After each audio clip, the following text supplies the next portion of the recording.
Math learning ক্লাসের পক্ষ থেকে সবাইকে স্বাগতম। সপ্তম শ্রেণীর গণিত বইয়ের তৃতীয় অধ্যায় পরিমাপ এই চ্যাপ্টারের চতুর্থ ভিডিওতে আমরা 16 নম্বর থেকে শুরু করব। তো এই ম্যাথগুলো শুরু করার আগে সবার প্রতি রিকোয়েস্ট থাকবে আমার চ্যানেলটা সাবস্ক্রাইব করে রাখার জন্য। তো আমরা আজকের ভিডিওতে এই 16 নম্বর থেকে শুরু করব। 16 নম্বর ম্যাথে দেখো কি দেওয়া আছে। 16 নম্বর ম্যাথে যে পরেশের 16 একর জমিতে 28 মেট্রিক টন ধান উৎপন্ন হয়, তার প্রতি একর জমিতে কি পরিমাণ ধান হয়েছে। এটা একটা সিম্পল ম্যাথ বা ঐকিক নিয়মের মাধ্যমে এটা করতে হবে যে 16 একর জমিতে ধান উৎপন্ন হয় 28 মেট্রিক টন। এটা কিন্তু ডিরেক্ট দেওয়া আছে যে 16 একর জমিতে 28 মেট্রিক টন ধান উৎপন্ন হয়, সুতরাং 1 একর জমিতে ধান উৎপন্ন হবে কম, মানে 16 একর জমিতে যে ধান উৎপন্ন হবে 1 একর জমিতে তার চেয়ে কম ধান উৎপন্ন হবে। আর কম মানে হচ্ছে ভাগ করতে হবে, তার মানে 28 ভাগ এই যে 16, সেই 16 দিয়ে 28কে ভাগ করতে হবে। এখন এই 28 আর 16 এটার ভিতরে দেখো 4 দিয়ে যদি আমরা কাটাকাটি করি, 4 16-র ভিতরে যায় হচ্ছে 4 বার, আর 4 হচ্ছে 28-এর ভিতরে যায় হচ্ছে 7 বার, তার মানে এখানে 7/4। তো এটাকে আমরা যদি আমরা এইভাবে কাটাকাটি করি যে 7 ভাগ হচ্ছে তোমার 4, তো 4 7-এর ভিতরে যায় একবার, 4 অক্ষে 4, এখানে থাকে 3, তার মানে এখানে এটা আমরা লিখতে পারি যে 1 সমস্ত 4-এর 3 এইভাবে লিখতে পারি। এই 7কে যে 4 দিয়ে ভাগ করি, যেটাই কিন্তু এখানে লিখছে, এটা একবারে লিখছে, তোমরা এইভাবে রাফ করে নিতে পারো। তো তার মানে কি যে 1 সমস্ত 4-এর 3 এত মেট্রিক টন, এটা হচ্ছে 1 একর জমিতে তৈরি হবে, উৎপন্ন হবে। 1 একর জমিতে এই পরিমাণ ধান উৎপন্ন হবে। আর এই 1 সমস্ত 4-এর 3 মেট্রিক টন ইকুয়াল হচ্ছে 1 মেট্রিক টন প্লাস হচ্ছে এই 4-এর 3 এত মেট্রিক টন। তো আমরা মেট্রিক টন যেটা ভগ্নাংশ হিসেবে আছে, যেটা ধরো এই যে 1 মেট্রিক টন, এটা তো আছেই, 1 মেট্রিক টন প্লাস হচ্ছে তোমার আছে এই 3-এর মানে 4-এর 3 অংশ, তো এটা হচ্ছে ভগ্নাংশ হিসেবে আছে। তো এটাকে আমরা কেজিতে রূপান্তর করব। তো আমরা জানি হচ্ছে 1 মেট্রিক টন ইকুয়াল হচ্ছে 1000 কেজি, তার মানে যে এত মেট্রিক টন ইকুয়াল কত কেজি হবে, এত গুণ হচ্ছে 1000। তো এখন তার মানে এখানে 3 দিয়ে যদি 1000-কে গুণ করি, 3000 ভাগ হচ্ছে 4 হয়। তো 3000 ভাগ যদি 4 করি, তার মানে এখানে 1 প্লাস হচ্ছে 3000 ভাগ হচ্ছে 4। তো এখন 3000-কে যদি আমরা 4 দিয়ে ভাগ করি, এটা হয় হচ্ছে 750। তো এই 1 হচ্ছে এটা মেট্রিক টন, এটা মেট্রিক টন, আর এইটাকে ভাগ করলে এটা হবে কেজি।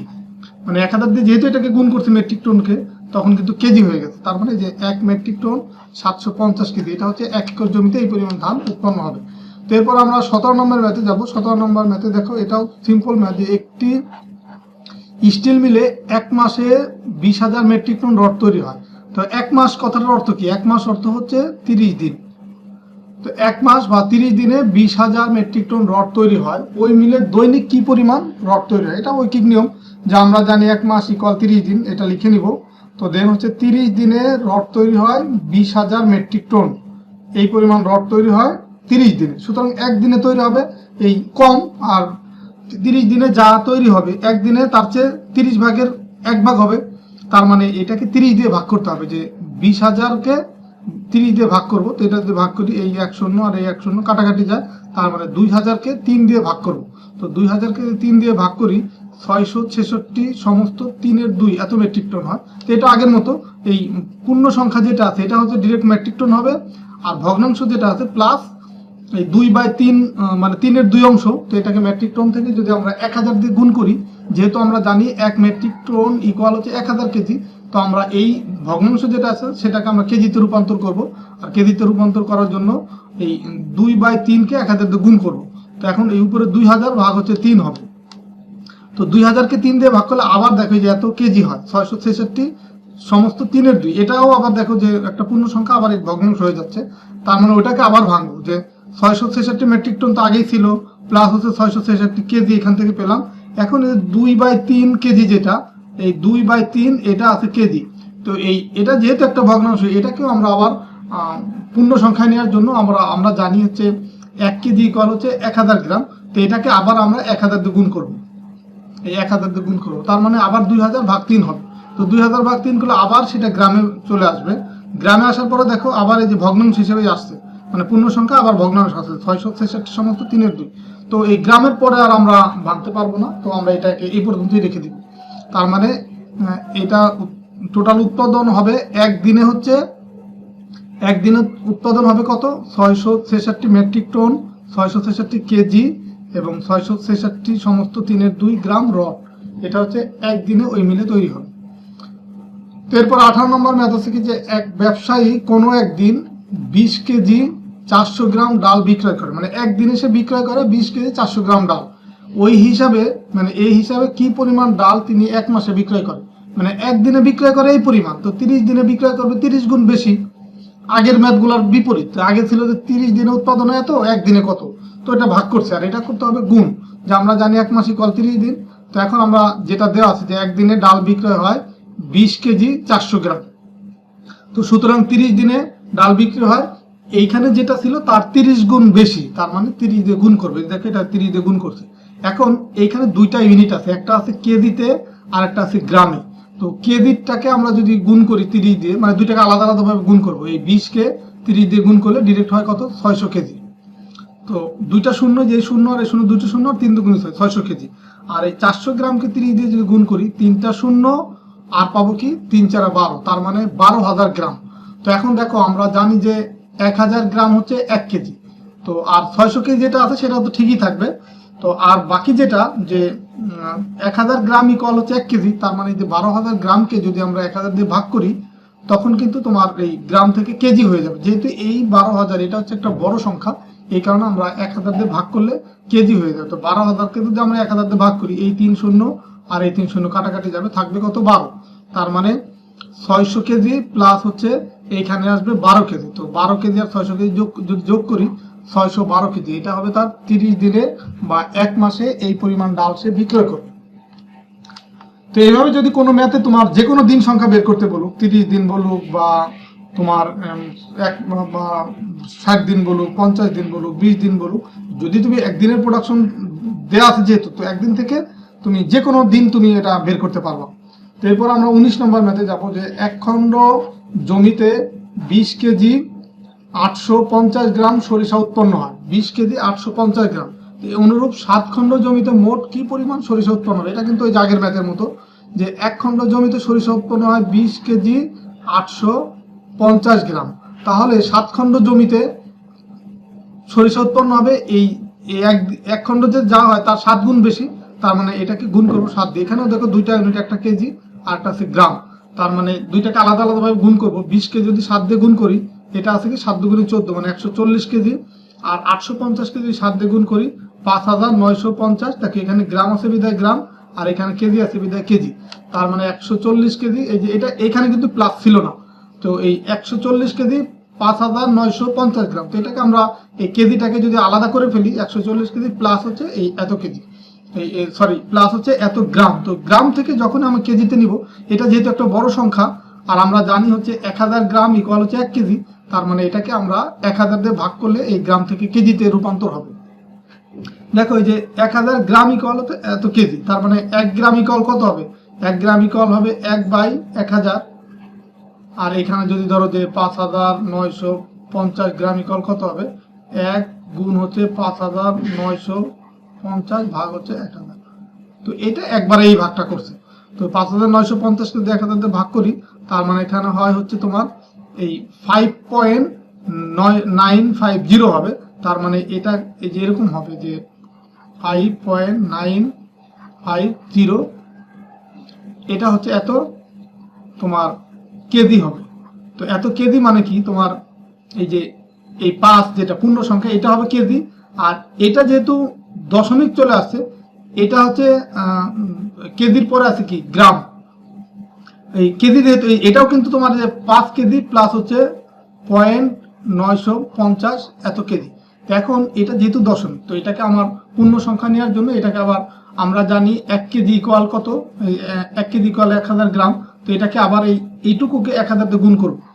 এইটুকু 1000 দিয়ে যদি গুণ করি তখন কিন্তু আবার সেই কেজি আবার গ্রাম হয়ে যাবে। তার মানে এই 1000 এখানে দশমিক ছিল, এটাকে এই দশমিক 1000 দিয়ে গুণ করলে দশমিকটা 3 সংখ্যা পরে চলে যাবে, তার মানে 950 গ্রাম হবে। 950 গ্রাম জিএম বা গ্রাম ইংলিশে লেখা এটা আর কি। 950 গ্রাম, 5 কেজি 950 গ্রাম। তো এটাকে একবারে এখানে লিখছি যে 140 কেজি, ঠিক আছে। আর এটাকে ভাগ করলে এই যে 5 যে পূর্ণ সংখ্যা আসবে 5 কেজি, আর এই 950 যেটা সেটা হচ্ছে গ্রাম হয়ে যাবে। তার মানে 140 আর হচ্ছে এই যে 5 যোগ করলে 145 কেজি 950 গ্রাম সরিষা উৎপন্ন হবে। এরপর আমরা 20 নম্বর ম্যাথে যাই, যে একটি মগের ভিতরের আয়তন হচ্ছে 1500 ঘন সেন্টিমিটার। এটা হচ্ছে একটা মগের আয়তন। ধরো যে এটা একটা মগ, আমরা যদি একটু ড্রয়িং করি, ধরো এটা একটা মগ, যে এটা একটা মগ, তো এই মগের ভিতরের যে আয়তন সেটা হচ্ছে 1500 ঘন সেন্টিমিটার। তাহলে 27 লিটারে কত মগ পানি হবে? মানে এই একটা মগের আয়তন যদি এই 1500 ঘন সেন্টিমিটার হয়, তো 27 লিটারের জন্য কতটি মগ লাগবে, বা 27 লিটারে কত মগ পানি হবে সেটা আমরা বের করব। এখন দেয়া আছে যে পানির পরিমাণ হচ্ছে এখানে 27 বলছে, এটা হবে 270 লিটার। তো পানির পরিমাণ হচ্ছে 270 লিটার, আর মগের আয়তন হচ্ছে 1500 ঘন সেন্টিমিটার। তো আমরা দেখো তোমাদের বইয়ে একটা টেবিল দেওয়া ছিল যে এই 1000 ঘন সেন্টিমিটার ইকুয়াল 1 লিটার, এটা তোমাদের বইয়ে দেওয়া আছে। তো সেখান থেকে এটা তোমরা দেখে নিবা। আমি তোমাদের পেজ নাম্বার বলে দিচ্ছি, 44 নম্বর পৃষ্ঠায় দেওয়া আছে যে 1000 ঘন সেন্টিমিটার ইকুয়াল হচ্ছে 1 লিটার। তার মানে আমার এখানে যেহেতু লিটার আছে, তো এই ঘন সেন্টিমিটার 1500 ঘন সেন্টিমিটার যেটা আছে এটাকে আমরা লিটারে কনভার্ট করে নেব। তার মানে 1500 ভাগ হচ্ছে কত, 1000 হবে। তো 1500কে যদি আমরা 1000 দিয়ে ভাগ করি, দেখো এই যে ভাগটা কিভাবে আসলো, যে 1000 ঘন সেন্টিমিটার হচ্ছে 1 লিটার, তার মানে একে কত, একে হবে 1/1000 ঐকিক নিয়ম। আর এখানে হচ্ছে 1500তে কত আসবে, 1500তে হবে কত, 1500তে হবে 1 গুণ হচ্ছে 1500 ভাগ হচ্ছে 1000। তো এইখানে এই ভাগটা একবারে করছে, 1500 ভাগ 1000, তার মানে 1.5 লিটার। এটা হচ্ছে মগের আয়তন।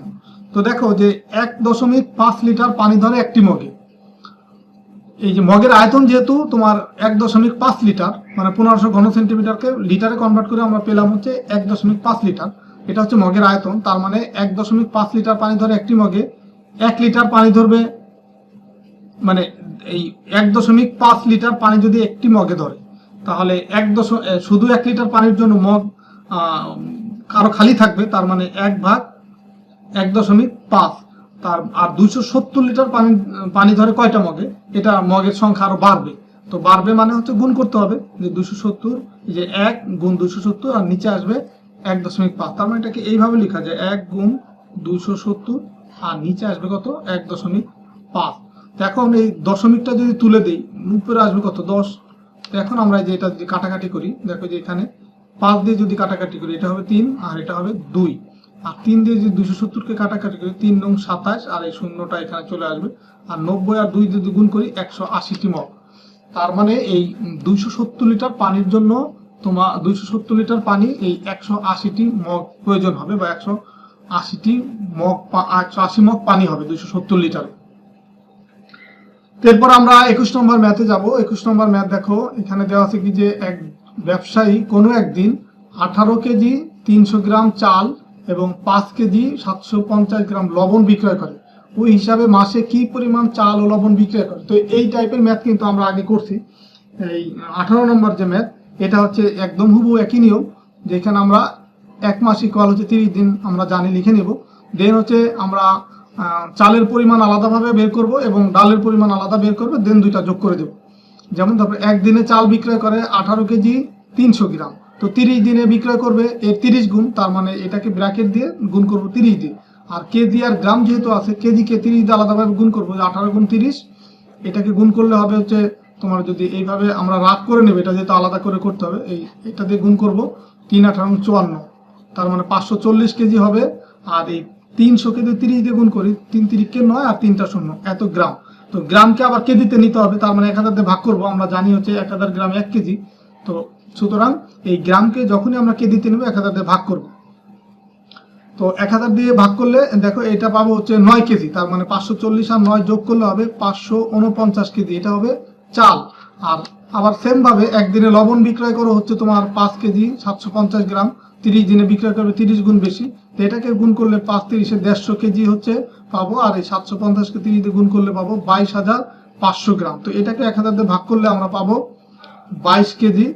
আর এখানে পাবো মেনলি হচ্ছে 22.500 এত কেজি, তার মানে এই 22 কেজি হবে। আর এই 500 যেটা 500, এটাকে যদি আবার 1000 দিয়ে গুণ করি, তখন আমরা এখানে পাবো কিন্তু 500 গ্রাম পাবো, মানে কেজি থেকে আবার এইটুকুকে গ্রামে নিয়ে যেতে হবে।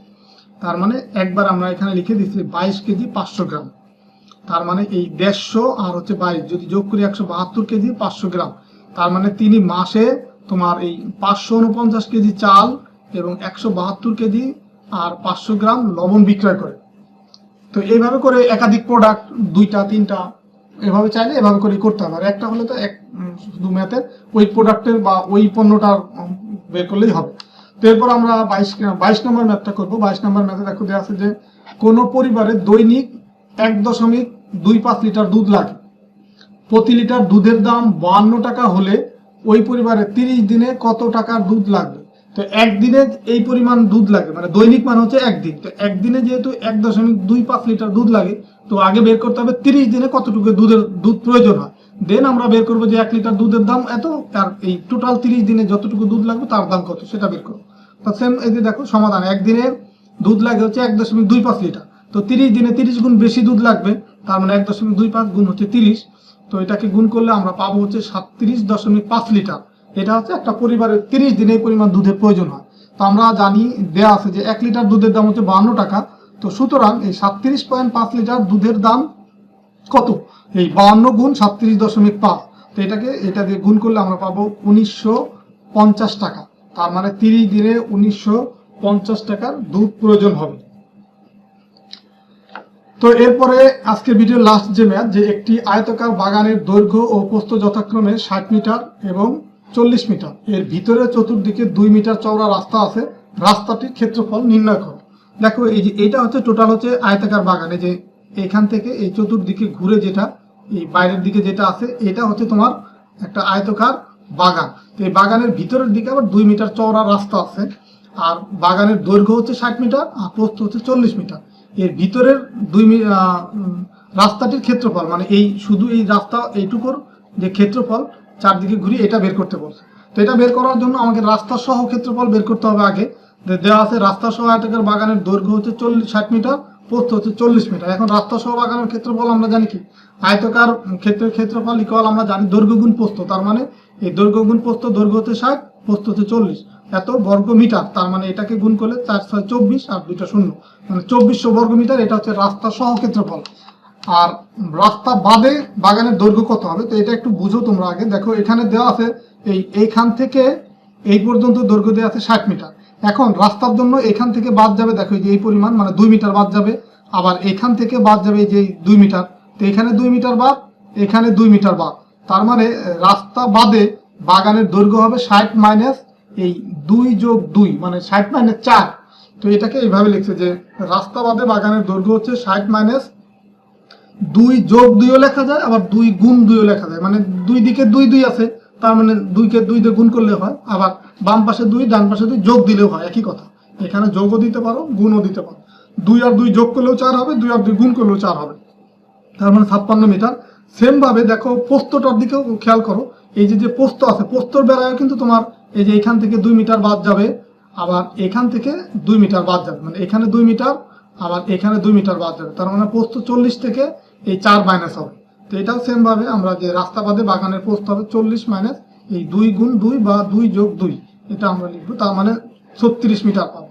এখন রাস্তা বাদে তাহলে বাগানের ক্ষেত্রফল হবে কত? এই 56 গুণ হচ্ছে 36, মানে 2016 বর্গ মিটার। এটা হচ্ছে রাস্তা বাদে ক্ষেত্রফল। তো এখন রাস্তার ক্ষেত্রফল তাহলে কত হবে?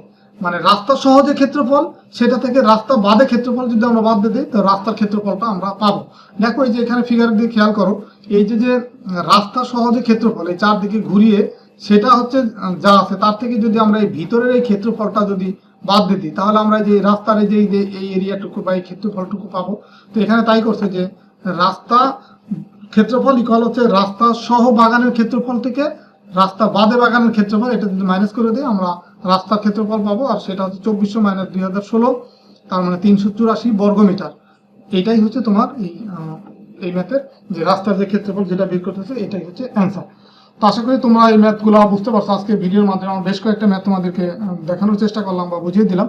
তো আশা করি তোমরা প্রত্যেকে এই ম্যাথগুলো বুঝতে পারছো। আর ভিডিওটা যদি ভালো লাগে বা এই ভিডিওর মাধ্যমে যদি কিছু ম্যাথ তোমরা শিখতে পারো, তো অবশ্যই ভিডিওতে তোমরা লাইক দিবা বা কমেন্টস করে তোমাদের মতামত জানাবা। আর তোমাদের বন্ধুদের সাথে এই ভিডিওগুলো শেয়ারও করবা, যেন তারাও এই ম্যাথগুলো ফ্রিতেই শিখতে পারে। তো আজকের এটা হচ্ছে তোমাদের এই এই তৃতীয় অধ্যায়ের এটা হচ্ছে ৪র্থ নম্বর ভিডিও। এরপরে আরেকটা ভিডিওর মাধ্যমে আমরা বাকি ম্যাথগুলো সমাধান করে দেবো। তো ঠিক আছে, সবাই ভালো থাকো, সুস্থ থাকো, আল্লাহ হাফেজ।